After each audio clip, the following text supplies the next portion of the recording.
Ratusan pelajar di Kabupaten Pali ini terus berdatangan ke Rumah Sakit Umum Daerah Anwar Mahakil di Kelurahan Handayani Mulia, Kecamatan Talang Ubi, Kabupaten Pali, Sumatera Selatan untuk mendapatkan perawatan medis. Sambil meringis dan menangis dengan nada yang lemas, para pelajar ini dituntun memasuki ruang perawatan medis. Ada juga yang harus menggunakan kursi roda karena sudah tidak mampu lagi untuk berjalan. Wakil Bupati Pali Iwan Tuaji mengatakan saat ini pihak Dinkes lagi berusaha memberikan pertolongan dan menyiapkan pengobatan.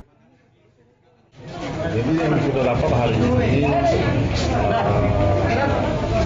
banyaknya banyaknya anak sekolah yang mengalami sakit perut, kepala pusing, ya kan.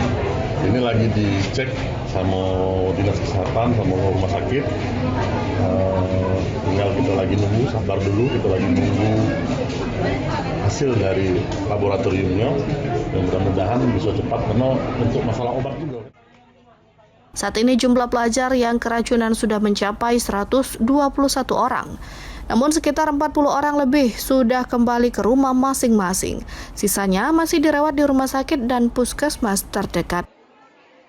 Dari Kabupaten Pali, Sumatera Selatan, Bisrun Silvana Ainus melaporkan.